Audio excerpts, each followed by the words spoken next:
Assalamualaikum warahmatullahi wabarakatuh.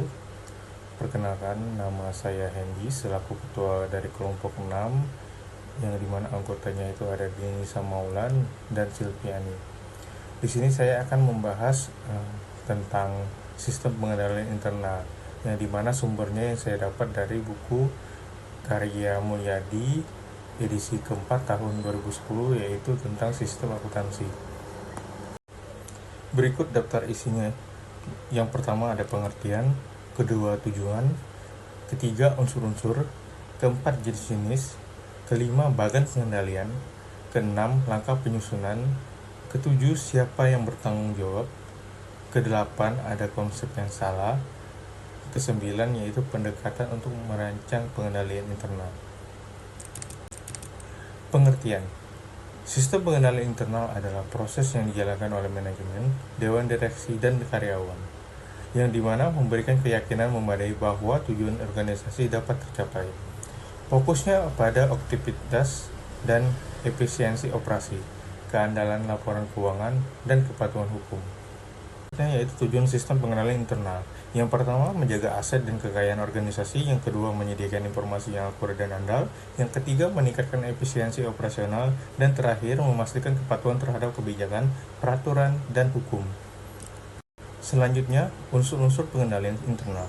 Yang pertama, lingkungan pengendalian, yang dimana isinya budaya organisasi, etika, dan struktur. Yang kedua, adanya penilaian risiko. Itu terdapat identifikasi risiko yang dapat menghambat pencapaian tujuan. Yang ketiga, adanya aktivitas pengendalian, yang dimana prosedur, otorisasi, dan pemisahan tugas. Yang keempat, informasi dan komunikasi, alur informasinya yang cukup jelas. Yang kelima, pemantauan monitoring atau evaluasi berkala terhadap efektivitas sistem pengendalian. Slide berikutnya yaitu jenis-jenis pengendalian, yang dimana jenis-jenis pengendalian ini ada tiga. Yang pertama yaitu preventif, itu untuk mencegah kesalahan atau kecurangan sebelum terjadi. Yang kedua detektif, mendeteksi kesalahan yang sudah terjadi. Yang ketiga korektif, memperbaiki kesalahan dan mencegah agar tidak terulang. Berikut bagan sistem pengendalian internal. Yang pertama ada di gambar 6.3, yaitu dimana di sini bagan alir sistem pembelian, mulai dari bagian gudang, bagian pembelian, serta sampai bagian penerimaan. Yang sebelahnya sama juga, itu ada bagian aliran sistem pengendalian, itu lanjutan, dimana ada bagian utang serta bagian kartu persediaan.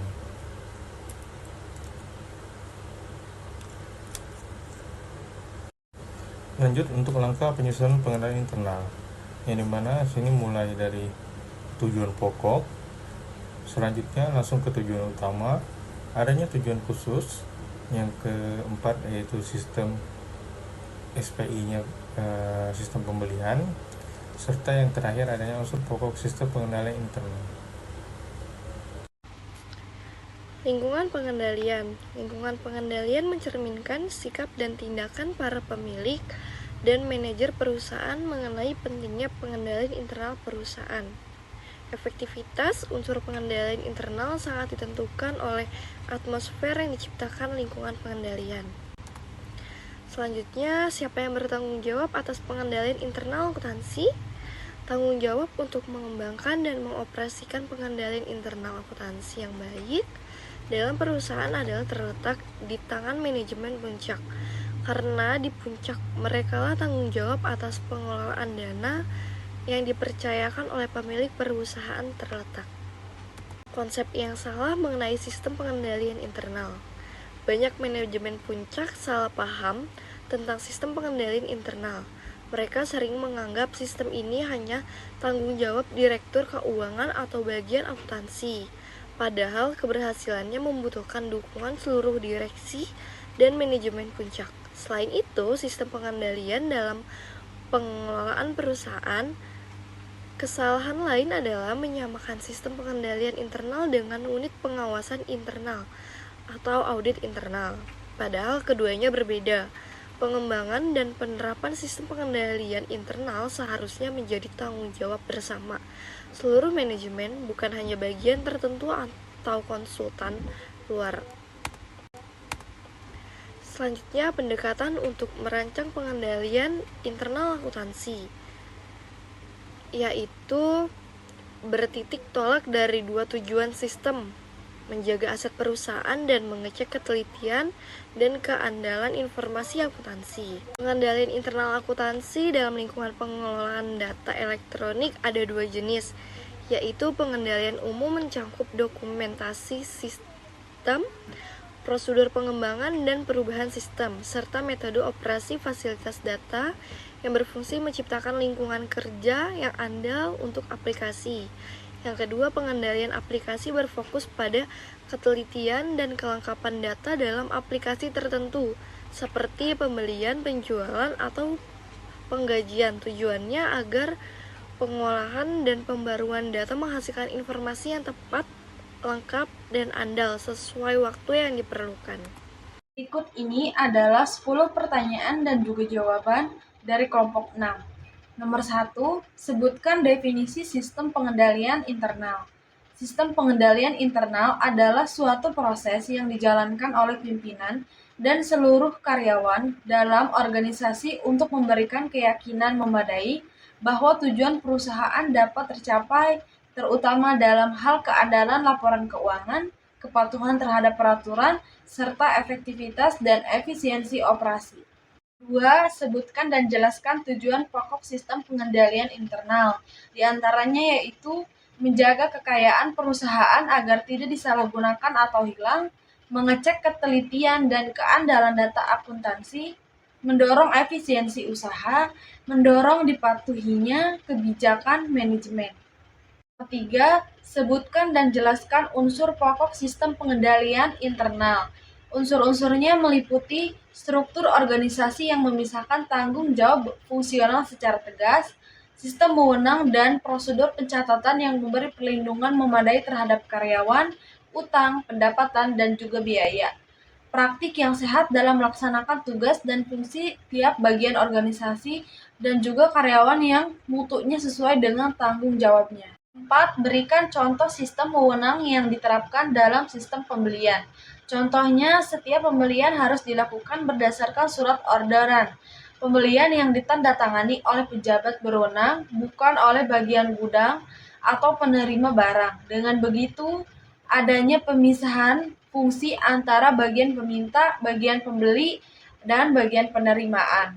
Nomor 5, sebutkan tujuan pengendalian aplikasi. Tujuannya adalah untuk memastikan bahwa aplikasi komputer menghasilkan informasi yang akurat, lengkap, sah, dan tepat waktu, sehingga data yang diproses dapat dipercaya. 6. Sebutkan 3 contoh praktik yang sehat. Pertama, penggunaan formulir bernomor urut tercetak.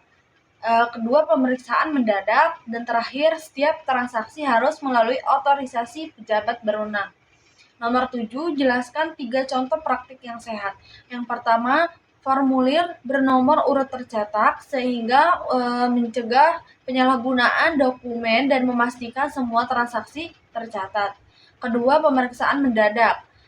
Mendeteksi penyimpanan yang mungkin terjadi tanpa sepengetahuan karyawan. Dan yang terakhir, otorisasi pejabat berwenang menjamin transaksi sah dan sesuai kebijakan perusahaan. Nomor 8, jelaskan pengertian pengendalian umum. Pengendalian umum adalah pengendalian yang berkaitan dengan lingkungan sistem informasi secara keseluruhan, meliputi pengendalian organisasi, perangkat lunak, perangkat keras, dan juga prosedur keamanan.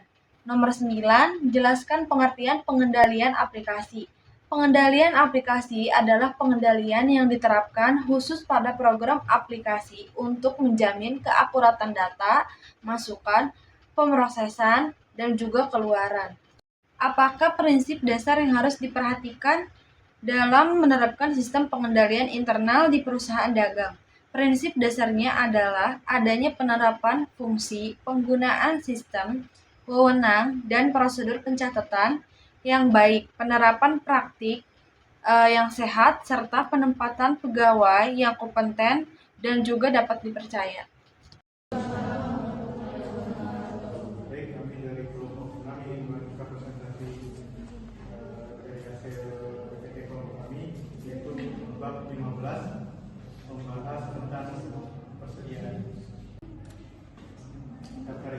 yaitu pengertian deskripsi, catatan persediaan, sistem dan prosedur terkait persediaan, ada sistem perhitungan persediaan fisik, dokumen dalam perhitungan fisik, fungsi yang terlibat dalam perhitungan fisik, unsur pengendalian internal dalam perhitungan fisik, dan begitu juga contoh buku bagan, kesimpulan dan soal jawaban. Yang pertama itu pengertian informasi persediaan. Menurut Greenway tahun 2013 dari halaman 223, itu sistem operasi adalah metode dan prosedur untuk mengumpulkan, mengelompokkan, merangkum serta tujuannya. Dalam perusahaan manufaktur, persediaan terdiri dari berbagai jenis seperti produk jadi, produk dalam proses, bahan baku, bahan penolong, perlengkapan pabrik, dan suku cadang. Sementara itu, perusahaan dagang umumnya hanya memiliki satu jenis persediaan, yaitu barang dagang yang dibeli untuk dijual kembali. Sistem akuntansi persediaan bertujuan untuk mencatat mutasi setiap jenis persediaan yang disimpan di gudang. Selanjutnya, metode pencatatan persediaan. Yang pertama adalah metode mutasi persediaan atau perjadwal. Setiap mutasi masuk atau keluar dicatat langsung di kartu persediaan. Cocok untuk sistem harga pesanan. Yang kedua, metode persediaan fisik. Pembelian yang dicatat, pemakaian dihitung berdasarkan selisih persediaan awal ditambah pembelian persediaan akhir. Cocok untuk sistem harga pokok proses. Berikut adalah contoh pencatatannya. Berikut adalah contoh pencatatannya. Berikut adalah contoh pencatatannya.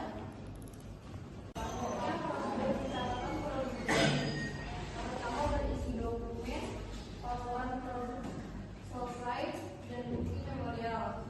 Pencatatan debit persediaan produk jadi, kredit barang dalam proses. Catatan kartu gudang, kartu persediaan, jurnal logistik.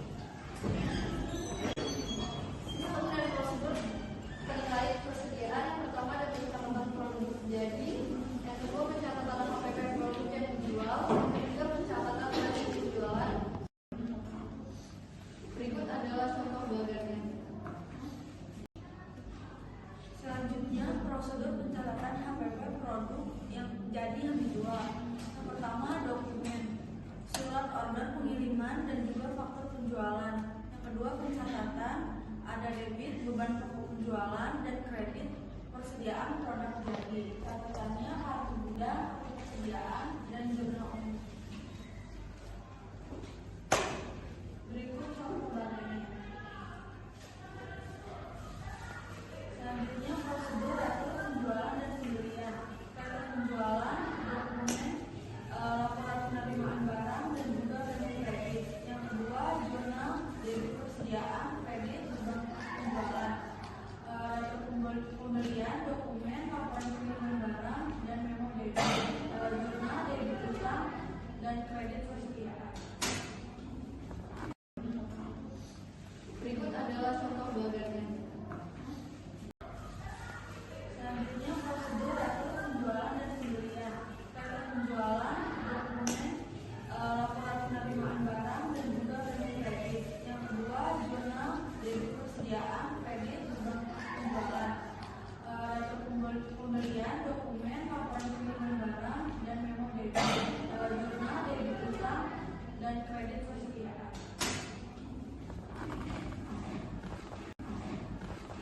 Prosedur permintaan dan pengeluaran barang gudang, dokumen, bukti permintaan dan pengeluaran barang digunakan untuk mencatat pemakaian bahan baku, penolong, dan lainnya. Catat jurnal pemakaian bahan atau jurnal umum. Sistem penghitungan fisik persediaan tujuannya untuk memastikan kecocokan catatan dengan fisik, menilai tanggung jawab fungsi gudang dan akuntansi, dan dilakukan secara periode.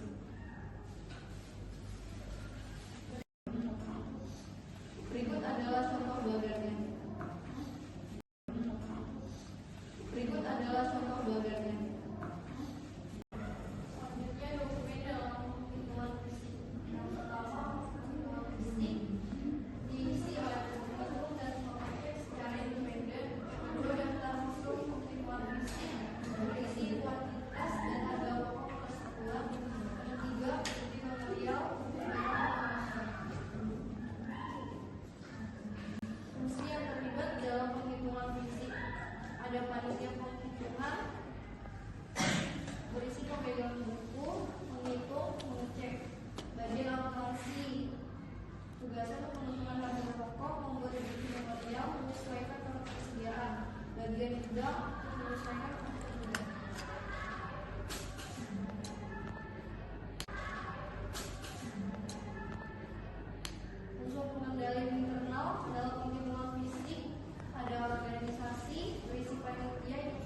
pelaksanaan fungsi dan dokumentasi yang baik menjamin keandalan data persediaan. Sistem akuntansi persediaan dalam perusahaan mencakup berbagai prosedur pencatatan untuk berbagai transaksi persediaan seperti pengakuan produk jadi, harga pokok produk dijual, retro penjualan, dan pembelian, pengeluaran dan pengembalian barang, serta penghitungan fisik persediaan untuk memastikan akurasi dan keandalan pencatatan. Pertanyaan dari tugas kelompok 6 modul bab 15 nomor 1, sebutkan tipe persediaan dalam perusahaan manufaktur dan perusahaan dagang serta transaksi yang mengubah persediaan tersebut. Jawabannya itu manufaktur seperti bahan baku, bahan penolong, produk dalam proses, produk jadi, dagang atau hanya barang dagang, transaksi seperti pembelian, pemakaian, penyelesaian produk, penjualan, retur, pengeluaran atau pengembalian barang.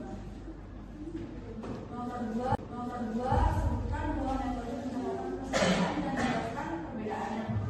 Metode perpetual, setiap keluar atau masuk dicatat langsung untuk sistem pesanan. Yang kedua, metode periodik, hanya pembelian dicatat, pemakaian dihitung dan selisih, cocok untuk sistem proses.